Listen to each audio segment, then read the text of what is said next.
হিন্দু ভারত, জৈন ভারত, বৌদ্ধ ভারত, খ্রিস্টান ভারত, এতগুলো ভারতের মাঝখানে দাঁড়িয়ে আমি ফিরোজা, একটি ভারতীয় মেয়ে। আপনারা বলতে পারেন আমি কি দোষ করেছি? পৃথিবীর যে কোনো দেশের যে কোনো একটি মেয়ের মতো আমি একজনকে ভালোবেসেছিলাম। প্রথম যেদিন ওর চোখে চোখ পড়েছিল আমার, আমি জানতাম না ও কে। বিকেলবেলার কলেজ ক্যাম্পাসে যে আলো এসে পড়েছিল ওর চুলে, তার কোথাও লেখা ছিল না ওর ধর্ম। হিন্দু ভারত, জৈন ভারত, বৌদ্ধ ভারত, খ্রিস্টান ভারত, আপনারা বলতে পারেন আমি কি দোষ করেছি? আমি যেদিন হাতে মোমবাতি নিয়ে উঠে দাঁড়ালাম, আমি যেদিন বলে ফেললাম আমি শরীয়ত মানি না, আমি যেদিন বুঝিয়ে দিলাম ভারতবর্ষের মাটিকে মা বলে জানি, ভারতবর্ষের আকাশকে আকাশ, সেদিন থেকেই শুরু হলো অত্যাচার। হিন্দু ভারত, জৈন ভারত, বৌদ্ধ ভারত, খ্রিস্টান ভারত, আপনারা বলতে পারেন আমি কি দোষ করেছি? ছেলেটা তো আপনাদের, সে কি দোষ করলো?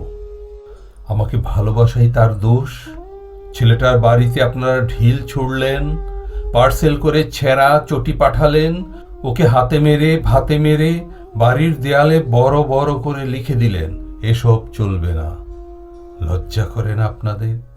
আপনারা এগিয়ে থাকা মানুষ, MA pass, BA pass, doctor, engineer, আমলা, আপনারাই গণতন্ত্র নিয়ে ভাষণ দেন আর প্রয়োজন মতো ওটার টুটি চেপে ধরেন। ঠিক আপনাদের।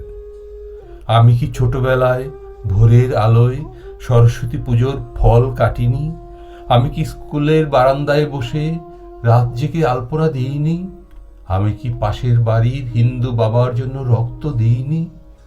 ওদের বাড়ির উঠোনে বসে ওদের ছেলেদের অ আ ক খ শেখাইনি? আমি আরবি শিখিনি, ফার্সি শিখিনি, উর্দু শিখিনি। বাংলাই আমার ভাষা। এই ভাষা আমার ভাত, আমার রুটি, আমার চোখের কাজল, আমার পায়ের ঘুঙুর। এই ভাষা আমার গোপন চিঠি, যার অক্ষরে অক্ষরে লেগে আছে আমার চোখের জল। আমরা যেদিন বিয়ে করি সেদিন কফি হাউস গিয়েছিলাম। ও সেদিন আমাকে ঝোলা ভর্তি করে রবীন্দ্রনাথ কিনে দিয়েছিল। হাওড়া স্টেশনে পৌঁছে কানে কানে রবীন্দ্রনাথ বলেছিলেন, ফিরোজা, তুমি আমার মৃন্ময়ী, তুমি আমার লাবণ্য, তুমি আমার সুচরিতা। সেদিন রাত্রে কি হয়েছিল জানি না। কি ঘটেছিল ওদের বাড়িতে, কি ঘটেছিল ওদের পাড়ায়, কি করেছিল ওদের বাবা কাকা, সেটা আজও আমি জানি না। কিন্তু তারপরের দিন ওকে আর কোথাও খুঁজে পাওয়া যায়নি। ও কোথায় চলে গেল আমি জানতে পারিনি। এই আপনাদের ভারতবর্ষ, এই আমাদের ভারতবর্ষ, আমি একজন সাধারণ মেয়ে, অথচ বাড়িতে, পাড়ায়, অফিসে, পুজোর প্যান্ডেলে, বিয়ে বাড়িতে, অন্নপ্রাশনে এখনো আমাকে নিয়ে ফিসফাস। ডাক্তারের কাছে যাই, ফিসফাস। কলেজে ঢুকি, ফিসফাস। বাজারে যাই, ফিসফাস। যে হাউজিংয়ে থাকি সেখানেও চলতে থাকে অবিরাম লুকোচুরি।